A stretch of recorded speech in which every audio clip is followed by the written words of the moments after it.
universe populated by monsters, giants, and larger-than-life beings, I was determined to find my own path to the top of the mountain in sports entertainment. I wasn't gifted with superhuman size or strength, but I did have an insatiable thirst to learn, the physical gifts to take to the air, and an uncle who was more than happy to give me the tools needed to become one of the greatest competitors to ever lace up a pair of boots. Starting my career in Mexico, I'd be known first as La Lagartija Verde, which means the green lizard, and Colibri, hummingbird. Still a teenager, I would eventually earn the highest honor from my uncle, as I was officially crowned Rey Misterio Jr. I would take everything I had learned from my uncle and make it all my own. I would bring Lucha Libre to the world stage. I would make cruiserweights as popular as our heavyweight counterparts. And I would prove that a cruiserweight could win it all, as long as they were given the opportunity. I would arrive in America, first stopping in ECW, before garnering the attention from the top people at WCW, who quickly signed me to a contract. With my foot in the door, it was just a matter of time before I took over the world of sports entertainment. Every step, a battle. Every opponent, a new face who felt they were superior to me. Every match, giving me a new objective to strive to meet. Should I try to weaken their legs? Throw all of my aerial techniques at them? Maybe surprise them with some defensive lucha libre? Take it to the outside? Show off my newest move? By the time I got to the ring, I always had a little mental list of things I wanted to try in order to win. And with every victory, I got another reminder that the best was yet to come. After winning WCW's Cruiserweight Championship, Cruiserweight Tag Team Championship, and the World Tag Team Championship, I would finally head to WWE to further build my legacy. In the near 20 years since I debuted in WWE, I have become known as, quite simply, the greatest luchador in sports entertainment history, the greatest mass superstar of all time. Rey is the king, having competed against every big name possible and having defeated nearly everyone that stepped in my way. Not every road is paved with gold, and mine was no different. But even when the road gets challenging, there's always opportunity. The opportunity to learn from mistakes, to grow as a competitor, and to get better. I may not have had my hand raised every time out, but there's never been a time where I didn't leave the ring better than when I entered. The memories behind the infamous match of Halloween Havoc 1997, which I truly believe is a match that put me on the map. I was a big fan of Eddie growing up, so to be able to forward all these years and then eventually share the ring with him was incredible. It was an honor for me to face one of the Guerreros. Overall, that match was highly important for me. The fact that I could become Cruiserweight Champion that night and defend my mask, not have to be unmasked. You know, that was something that was really in the back of my mind. I just didn't want to go through that. They were trying to take off every luchador's mask one by one, and I was on the list. So you could only imagine the stress that had built up. And for us luchadores, it's a very prized possession. You know, this is something that I've carried since 1992. We both know, Eddie and I, what the mask means to us that carry it. So he knew what was at stake. I would never give him the satisfaction of taking my mask. Never.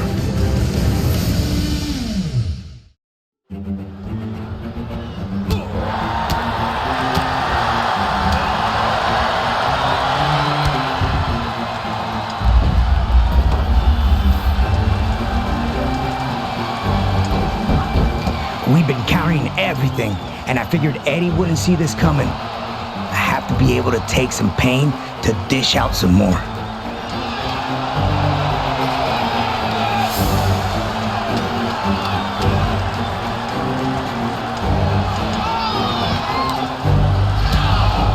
Yeah, Eddie was Eddie, man. Always thinking, always a step ahead of me.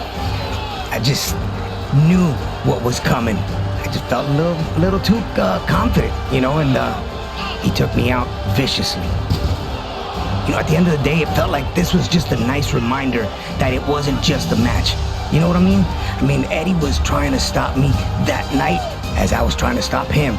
He wanted to take it all away from me, and I could not slip on that fact. You know, that's that slingshot senton that Eddie always does. It's beautiful to see when you're not on the receiving end, but it sucked being on the other end of that senton. And seeing him taunt me, you know, it kind of boosted me up. It fueled me up to keep going during that match.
one thing that I felt during this match is I kept getting frustrated.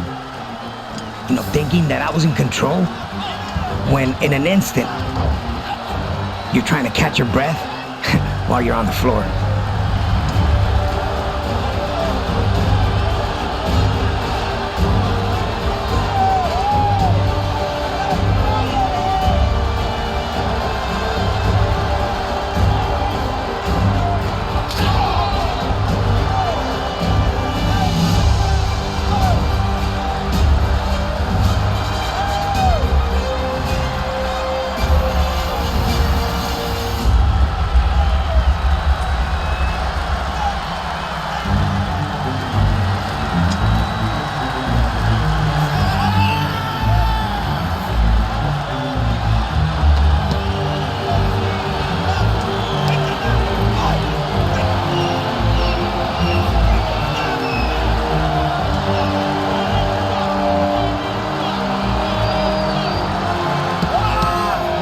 Like I said, Eddie was Eddie, and he knew exactly how to mess with my head.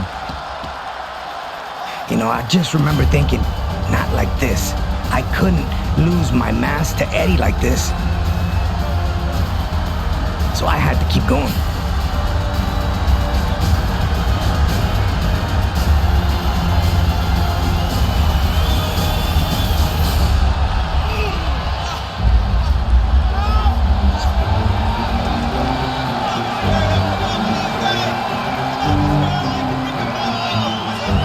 In the span of 3 seconds, I took one of Eddie's biggest moves, the gory special, and kicked out of it.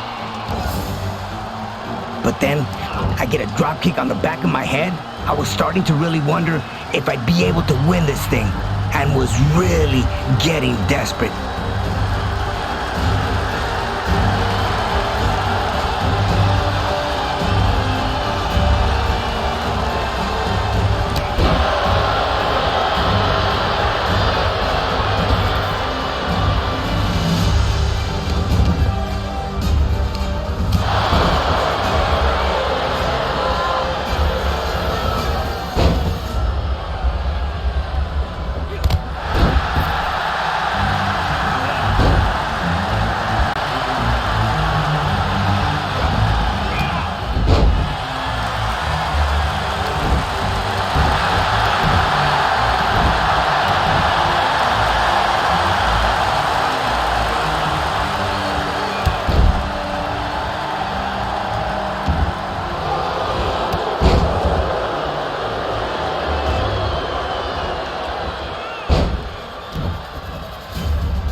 remember feeling out of place while I was sitting on the top turnbuckle in a tree of woe.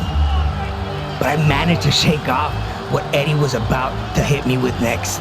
I just remember everything in my body screaming, "Move now!" And I did move. I'm glad I listened to myself.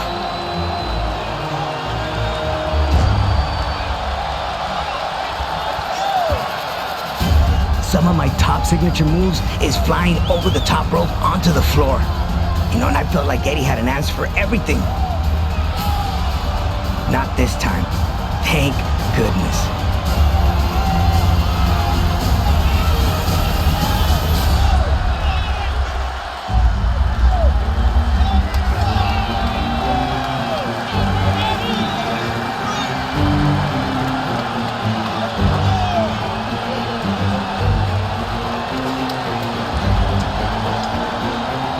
A move that has given me so many victories. The Rana. I remember hooking Eddie for a 1, 2, and he kicked out.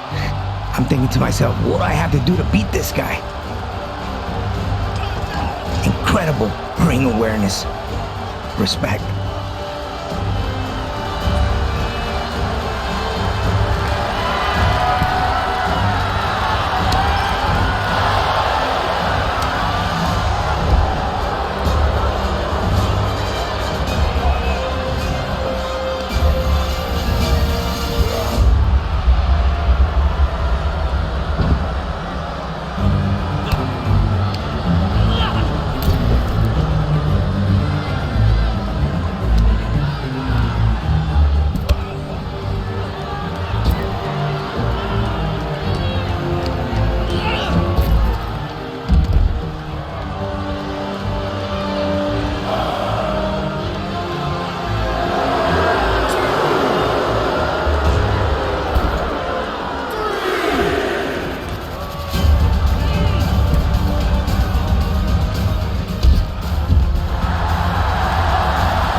most vicious moves that I've taken from other wrestlers.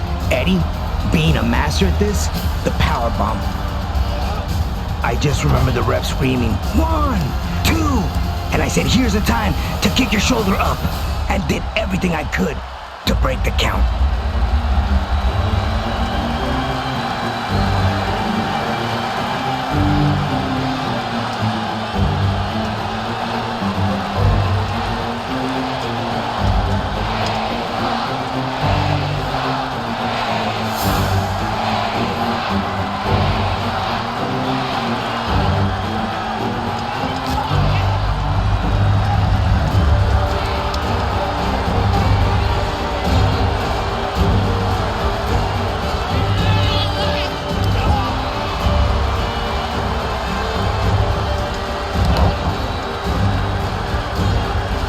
Again, I insist on this.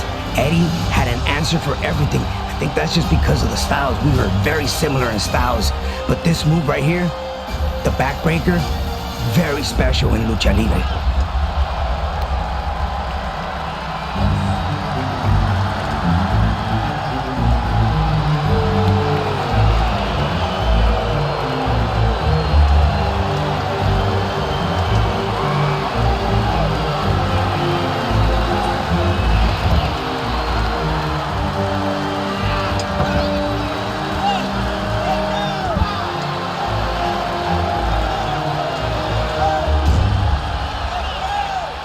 Again, we go back to the famous power bomb, which in this case, I was literally standing on the top rope. Eddie had me in a splash mountain move when the only thing I could think of at that point, hook him into a rana. That's exactly what I did. I remember taking him down, felt my knees bang against the mat, but I hooked that one leg, and then I just pushed my weight forward, and I just heard the 1, 2, 3. It was over at that point. I have to admit, regaining the championship was one of the greatest feelings in the world. Pero el poder defender el honor de la máscara y el nombre de Misterio fue algo mucho más grande.